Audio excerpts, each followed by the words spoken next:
자, 어제 이어서 계속 살펴보는 카카오뱅크, SD바이오사이언스, 원티드랩 이렇게 부려고 합니다. 음, 이 SD바이오사이언스 영업 상반기 영업이익률이 1위라고 그러죠. 자, 관련 기사는 저 동영상 설명란 이쪽에 따로 동영상 설명란에 올려놓을 테니까 링크 해놓을 테니까 같이 함께 보시고요.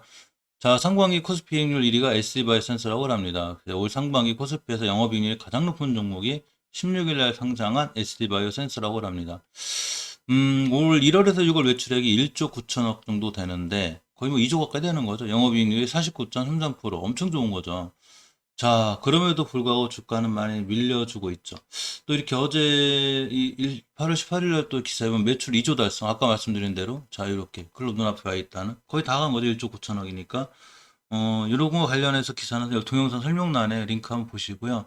SE바이오 센서를 보면 이제 회사가 좋다기보단 지금 우리나라 전체적으로 주가들이나 실적 저기 수급 그러니까 외국인들이 엄청나게 많은 물량 매도 폭탄을 쏟아내고 있죠. 이제 더구나 8거래일자인가 9거래일자 던지고 있기 때문에 당연히 지수가 많이 무너지고 있고 지수가 무너질 때 내 종목만 잘 간다? 그럼 좋겠지만 실제로 힘들죠. 이 코스피 지수인데 이렇게 5개월선도 깨고 지금 추세가 좀 깨져 있는 상황입니다. 특히 후닥 지수 이렇게 깨져 있고 그래서 상황이 안 좋고 자 일단은 SD바이오 센서를 먼저 보면 이 일봉에서 다중바닥이죠. 안바닥, 두바닥, 쓰리바닥. 예전에 상장에서 최저점 찍은 게 54,900원이에요. 즉 이렇게 됐다는 얘기 회사는 매출이 제일 좋고 영업이익도 좋은데 주식은 바닥을 치고 있죠. 그래서 물론 우리가 생각하는 바닥이 지하 1층인지 지하 2층인지 3층인지 우리는 몰라요. 더 바닥이 있을 수도 있어요. 그러니까 주식은 대형 영역이죠.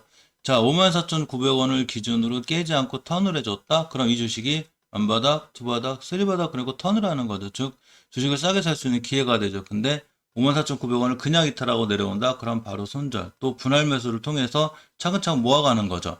깨면 바로 손절을 생각하고 첫 매수를 작게 해서 차근차근 모아가면 자 꾸준히 우상향할 수 있고 저런 기사 관련해서 다시 한번 좋은 모습 보여줄 수 있죠. 주봉에서도 보면 일단 이 딱 보시게 되면 예전에 이 저점 근처에 와 있죠, 지금. 물론 최고 좋은 건 주식이 오수선을 회복해줘야 돼요. 회복해주고 안착할 때 크게 급등이 나오고 추세에 순응해서 사는 거죠. 자, 근데 아직 상승 추세는 아니죠. 엄연히 하락 추세죠, 이렇게. 요즘 하락 추세고 이 종목만 그린 게 아니라 전체적으로 우리나라 종목들이 다 그렇다는 얘기죠. 그래서 이 대응할 때 전 저점이 54,900원을 이탈하지 않나. 이날이 언제냐면 7월 30일도 저점이 54,900원 찍었고, 7월 20일도 54,900원 찍었죠. 이 친구는 54,900원 찍으면 잘 턴하고 돌아나가는 친구이기 때문에 역시 이번에도 54,900원을 기준으로 잘 보시고 깨면 당연히 손절하시고 다시 복귀해줄 때 들어가는 게 좋아요. 하락할 때 일단 건드리지 않는 게 중요하기 때문에 이제 떨어지는 칼날은 잡지 않는 게 좋죠. 자, 어쨌거나 54,900원을 잘 지켜주고 돌아나가는 거 확인하고 매수해 주는 게 상황은 조금 좋아 보이고 최소한 분봉 같은 데서라도 30분봉상 이렇게 노란 선, 이거 저는 21선이라고 부르는데 요걸 이 돌파해서 안착해주고 나갈 때 사는 게 그나마 상황이 좋아 보입니다. 근간에 외국인이 가장 많이 사는 종목 중에 하나가 바로 카카오뱅크죠. 영업이익이 156.2%가 났습니다. 자, 상반기 순이익 1159억, 전년비 156.2%. 어제도 카카오뱅크를 샀나 잠깐 볼까요? 자, 어제도 담았죠. 대단하죠. 지금 뭐 카카오 계속 사고 있고. 아니 죄송합니다. 이거 저 SBS 안 했어요.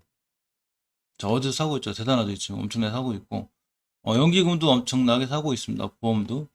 카카오뱅크 수고 계속 좋아지죠. 지금 뭐 나빠지지 않으니까 주식이 밀리질 않고 있는데 어제 하루 잠깐 음봉 그렸었죠. 보시게 되면 일봉에서 음, 카카오뱅크가 어제 이렇게 음봉 꼬리 달고 몽 떨어졌지만 이날도 외국인 연기금 다 샀다는 얘기죠.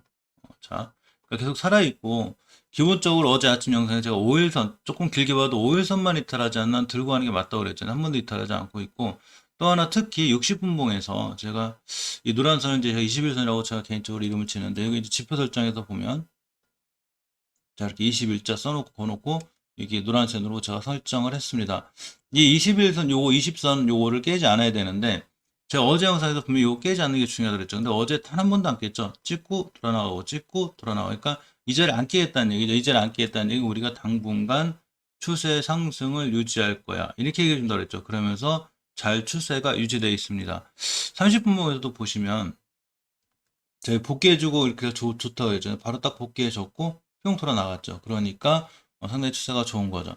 일단 일봉에서 자 이렇게 5일선 이탈하지 않는 한 뭐 상황이 좋아 보이고 물론 중장기로 길게 뭐 1, 2년 모아가실 분들이야 크게 뭐 상관없지만 좀 그래도 단기나 어느 정도 좀 짧게 보고 오시는 분들은 60분봉에서 최소한 이 노란선 이탈하지 않는 선상에서 보는 게 맞고 조금 길게 보시는 분들이다 하더라도 일단 수급이 바뀌지 않는 한 외국인 기관이 계속 사고 있기 때문에 여기 거꾸로 외국인과 기관이 매도가 나오지 않는 이상은 카카오뱅크는 조금 들고 가도 괜찮지 않을까 싶어요. 물론 지금 고점에 대한 얘기 계속 나와요. 증권사에서 너무 고점 평가냐 고평가냐 외국 지금 은행사들이 바짝 긴장하고 있죠. 지금 카카오뱅크로 너무 많이 몰리니까 이런 건 있는데 고점에 대한 논란이 계속 있기 때문에 언젠간 외국인과 기관이 계속 사진 않죠. 그러니까 수급이 이제 떨어졌을 때, 깨졌을 때 매도하는 이런 방식도 괜찮을 것 같습니다. 자, 어제 살펴본 종목 중에 하나가 이제 이 원티드랩이죠. 원티드랩을 보면 제가 이 친구도 마찬가지 60분봉에서 요거 60분봉에서 20원 요거 돌파 안착해 주는 게 좋다고 그랬죠. 근데 어제 역시 한 번도 돌파 못하고 쭉 흘러내렸죠. 이렇게. 이 얘기는 계속 흘러내린다는 얘기죠. 근데 다행인 거는 요때부터 옆으로 갔죠. 이렇게. 자, 요때부터 옆으로. 주중 옆으로 갈 때가 그나마 좀 안정세요. 이렇게 옆으로 갈 때가. 그래서 옆으로 가다 돌아 나가주는 게 중요한데 근간에 8월 18일에 저점이 62,300원을 찍었습니다. 이거를 이탈하지 않는 게 중요하겠죠. 일봉에서 보시면 이날인데 이날 요렇게 자, 이 저점이 갖는 의미는 상장에서 최고 저점이죠. 물론 다시 신저점을 또 쓸 수가 있어요. 따라서 원티드랩 대응할 때는 62,000원을 깨지 않고 돌아서는 거 확인하고 매수 깨면 바로 손절 이렇게 하는 게 깼다는 얘기 신저점 다시 쓰겠다는 얘기죠. 또는 좀 추세 돌아가려면 60분봉에서 노란 거 20선 요거라도 돌아 나가주고 안착해줄 때 안착해주고 튀고 나갈 때 살 때가 바로 부드럽게 추세의 턴이 이루어지는 거죠. 이럴 때 사는 것도 괜찮아요.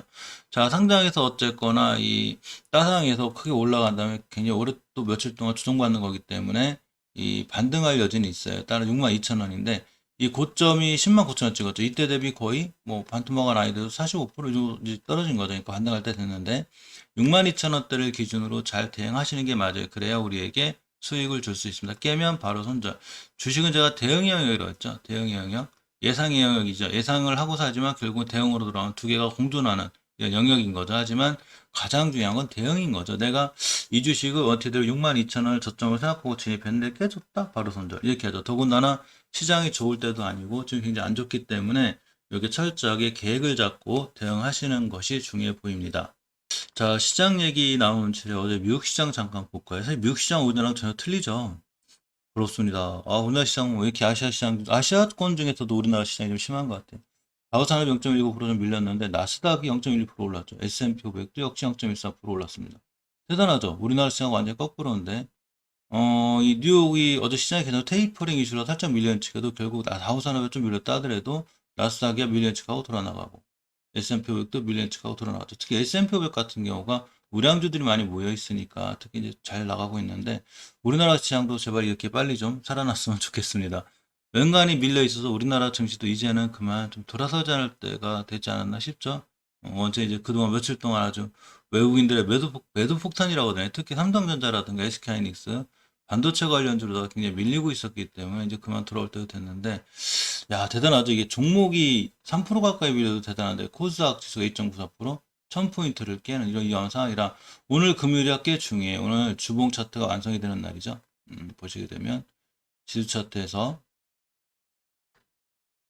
먼저 코스닥 주봉 차트가 완성이 되는 날인데 지금 20주선을 깨놓은 상태. 예전에도 20주선을 깨놨다가 꼬리 달고 올라가면서 이렇게 반등해 줬거든요. 그러니까 오늘 반드시 꼬리 달고 올라가서 예전같이 이런 모습을 해줘야 다시 상승하는, 즉 어디까지나 상승할 수 없을 없기 때문에 상승 조정, 상승 조정, 상승 조정, 상승 꼬리 달고 다음 주부터 다시 상승해주는 이런 형태가 오늘 나와 보기를 한번 기원해 봅니다.